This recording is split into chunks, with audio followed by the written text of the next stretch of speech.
بەڵە جارێکی دیکە سڵاوتان لێبێت ئێمە لەم ڕووماڵە تایبەتە لەگەڵتان بەردەوام دەبین و بۆ ئەم گەشتە ئێمە میوانداری توێژەرێکی سیاسیمان کردووە کە باز لە کاریگەریەکانی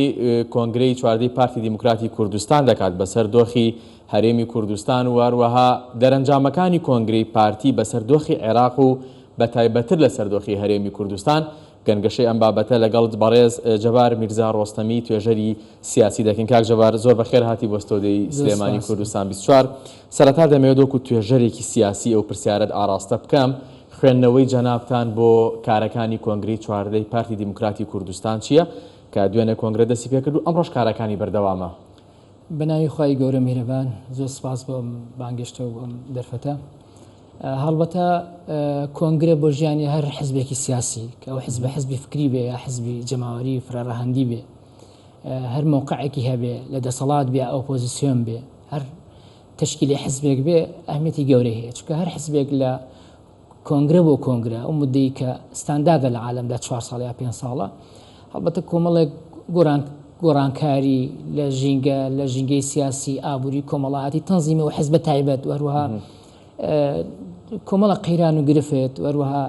هەندێک کورتێنان جارجاروە لە سەرکردایەتیە لە بەرنامە و پەیڕۆ پرۆگرامە لە واقع سیاسی و ئابووریەکەی کۆمەلگایە، یان جاری وا هەیە بۆ خۆی بارودۆخی کۆمەلگا لە ڕووی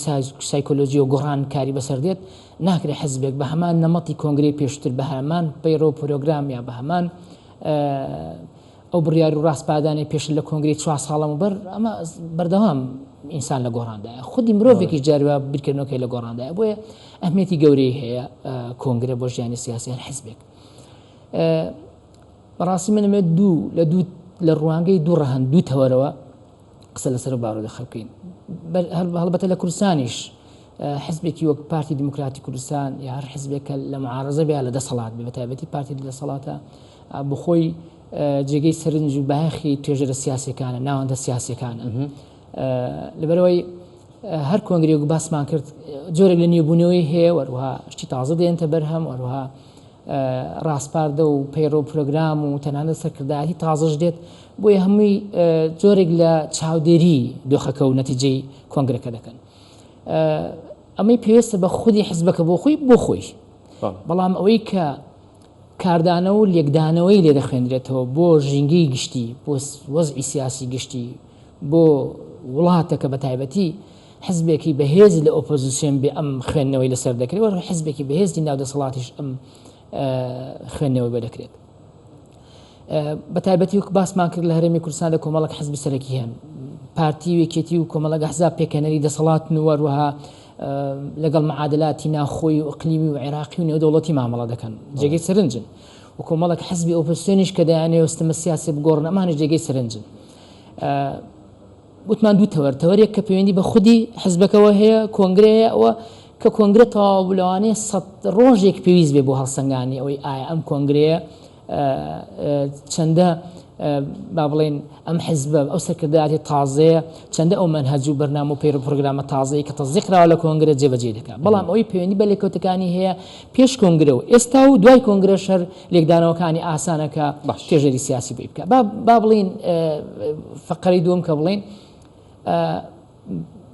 هەڵبەتە لەم کۆنگرەیەدا سەرکردایەتێکی تازە دێت و هەڵبەتە گۆڕانکاریەک ریفۆرمێک بەسەر ئەو مەنهەج و پەیڕۆ پرۆگرامە دێت و هەڵبەتە کۆمەڵێک بڕیار و ڕاستپاردەش گەڵاڵ دەکرێن و بڕیاری لەسەر دەدرێت، بۆیە ئەمانە لێکەوتیان لەسەر وەزعی سیاسی عام دەبێت و لە بەرامبەریشدا سەرکردایەتی تازە دەکەوێتە بەردەمی ئەرک و بەرپرسیارەتێکی نوێ، بە تایبەتی کە کوردستان بۆ خۆی کە بەڕای من پێم خۆشە لەو بەرنامەدا زۆر تیش بخینە سەر ئەوەی بزانین ئایا ئەو ئەرک و بەرپرسیارەتی ئەمڕۆ سەرکردایەتی تازەی پارتی یا پارتی لە دوای کۆنگرە دەکەوێتە ئەستۆی لە بەرامبەر دۆخە گشتێکە چییە؟ لەبەرەوە بڵێین نەڵێن کە پارتی هێزێکی سەرەکی لە دەسەڵاتدا کۆمەڵێک ئەرک و بەرپرسیارەتی پێش کۆنگرەی لەسەر بووە، ئێستا لەمەولا خەڵک چاوەڕێی ئەوەیە کە پارتی بچێتە قۆناغێکی تازە و هەروەها ئەرک و بەرپرسیارەتی تازەشێکێتە ئەستۆ. بە تایبەتی کوردستان ئێستا کە پارتی تیا کۆنگرەی چواردەی تیا دەبەستێت، کوردستان لە دوایش ئاشتی واشنتۆنەوە قەت بەقەدر ئێستا نقمی قەیرانی قوڵ نەبووە وەک ئێستا. هەمیشە ئەگەریەوە هەبوو مەترسی لەسەر کیانی با بڵێن دوو ئیدارەی و تۆخبوونەوەی زۆنی زەرد و سەوسە بوو، بەڵام بەقەدر ئێستا مەترسی دوولەت بوون لەسەر هەرێمی کوردستانەوە بۆیە پارتی کە کۆنگرەی چواردە دەبەستێ و سەرکردایەتێکی تازە دێتە مەیدان وەروە حیزبەکانی تریش لە مەولا بۆ قۆناغی تازە ئەرک و بەرپرسیارەتێکی تازەیان دەکەوێتە ئەستۆ بۆ ئەم قۆناغی کە دێتە پێش. باشە کاک جەبار بێگومان کە هاوکارانم لە شوێنی کۆنگرەوە ئەندامانی کۆنگرەی پارتی دەدوێنن باز لەوە دەکەن کە پێویستە پەیوەندیەکانی پارتی و یەکێتی تا ڕادەیەک بەرەو باشبوون چێ خۆتەزانی ماوەیەکە کە پێشبینیەوە دەکرات دوای هەڵبژاردننی سەرۆک کۆمار پەیوەندیەکانی پارتی و یەکێتی تا ڕادەیەک خاو بێتەوە و ئاسایی بێتەوە بەڵام بە پێچەوانەوە ئێستا پەیوەندیەکانی ئەم دوو هێزە سەرەکی هەرێمی کوردستان کە ئەگەر پەیوەندیەکانیان باش بێت کاریگەری بەسەر ژیانی خەڵکەوە بێت و ئەگەر ئاڵۆزیش بێ بە هەمان شێوە پێشبینی دەکرێت لە داهاتوودا دوای کۆنگرەی پارتی کە دەوترێت کە ڕەنگە دوای کۆنگرە پارتی سەردانی هێز و لایەنە سیاسیەکان بکات پەیوەندی ئەم دوو هێزە بەرەوکوێ بچێت ئایا پەیوەندیەکان ئاسایی دەبنەوە بەتایبەت بۆ بینی نێوانێکێتی و پارتی یاخود پەیوەندیەکان هەروە دەمێنەوە ئەگەر وا بمێنەوە چ کاریگەریەکی دەبێت؟ بێگومان دۆخی هەرێمی کوردستانەوە باسمان کرد لە دوای ئاشتی واشنتۆنەوە قەت بەقەدر ئێستا تووشی لێکترازان و دابڕان نەبووە و لایەنە سیاسیەکان بەگشتی ینی هەم لە بینی ئۆپۆزیسیۆن و لایەن دەسەڵات و لە ناو دەسەڵاتیشدا لە بینی یەکێتی و پارتی ئێستا لە دۆخێکی سەخت و دژواردایە. ئێمە بۆی وەڵامی و پرسیارە بە دەقیقی بدەینەوە ئایا بۆ هەرێمی کوردستان و لە نێوان یەکێتی و پارتی دەرفەتی تر هەیە جگەلەوەی کە لەگەڵ یەکتر بگونجێن و جارێک بە ئیتفاقێکی تازە و بە نەزجێکی تازە و ئەرک و بەرپرسیارەتێکی نوێ لە بەرامبەر خەڵکی کوردستان و قوارە بگرنە بەر ئێمە بەڵگەمان پێ کە لە نهایەتی هەشتاکان کاتێک یەکێتی و پارتی و ئەحزابەکانی لە ساحەی کوردستان هەبوون ئەو کاتە و نەهجە بەری کوردستانیان پێکهێنا توانیان ڕژێمی بەعس بە چۆکدا بدەن و توانیان قەناعەتێک بۆ قەناعەتی لە لای ئەمریکەکان و ئەوروپیەکان دروستکەن کە هاوکاریەکی جدی بکەن تەنانەت نیان هێشت تورکەکانیش داخلی شەڕی کوێت بن لەبەرەوەی لەبەر مراعاتی هەست و نەستی کورد لەبەرچی لەبەرەوەی کورد یەکگرتوو بوو. ئەم یەکگرتووە بەرەی ئەم با بڵێن بەرەی کوردستانی کە یەکگرتوو بوو شتێکی گەورەی بەدەستێنانی قوارەیەکی سیاسی بەدەستێنا دیفاکتۆیەکی بەدەستێنا و یەکەم جار بوو لە مێژوودا پەرلەمانی کوردستان دروست بێ حکومەتی هەرێمی کوردستان دروست بێ و هەروەها حکومەتێک دروست بوو کە تەنانەت لە ئەمە متحیدەش بەرنامەی خۆراک نەوت بەرامبەر بە خۆراک هەرێمی کوردستان جیاکرابووە حدودەکان و نەپتە و کرابوون لەبەر ئەو یەکێتی نێوان هێز و لایەنە سیاسیەکان تەنانەت وەکو دەوڵەتێک سیادی دەپارێزرا لەلایەن ئێرانەوە لەلایەن تورکیاوە لەلایەن سووریاوە لە بەرامبەردا کۆبڵۆی سێقۆڵی دیمەشق و تاران و ئەنقەرە کرا تەنها لەبەر ئەوەی درز و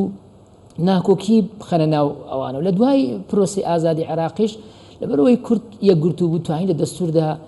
ئەم دیفاکتۆی پێشتر بخاتە ناو چوارچێوەی دەستورە. بەڵام ئەگەر تێبینیمان کردوێت لە هەر کاتێکدا درز و لەتبوون لە نێوان لایەنە سیاسیەکانی کوردستان هەبێ بە ئاشکرا دیمانە تەراتێنی ئیقلیمی و لایەنەوە نەفچوو ینی ویستێتی ئەستەن نەفی وجودی کوردیش بە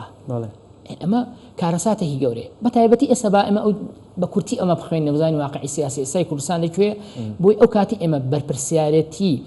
حزب سیاسیەکان بگشتی و ئیستا پارتیکە لە دەسەڵاتدا لێ کە یەکەم هێزە لە دەسەڵاتدا و کۆنگرەش دەبەستێت بۆی بە منطق نابێنرێ ئەگەر بێتەوە پێی ناجی تازە واقعی تازە هەنگاو نەدرێ. من تەنها بە کورتی ئەمێ بڵێم واقعی سیاسی ئێستای کوردستان لە چوار ڕەهەندەوە زۆر مەترسیدارە لە ئاسی ناو خۆدا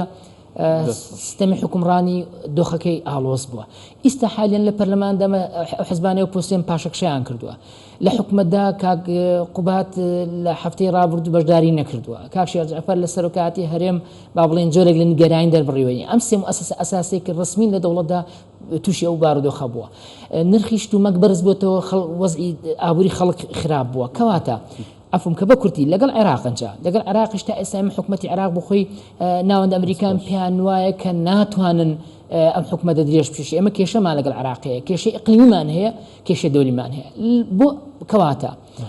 لە بەرامبەر ئەو واقعە ناهەموارە و ئەو هەموو درز و کەلێنەی لە نێوان لایەنە سیاسیەکان دروست بووە ئەرکی سەرکردایەتی سیاسی تازەی پارتی دموکراتی کوردستان لە کۆنگرەدا هەنگاوی جدیتر و بێهۆرانەتر بنێ بە تایبەتی لەگەڵ یەکێتنیشتمانی کوردستان و هێزانێکە حکومەتیان پێکەناوە و هەروەها بێهۆرانە دەست لە سەبرینەکەدا بنێن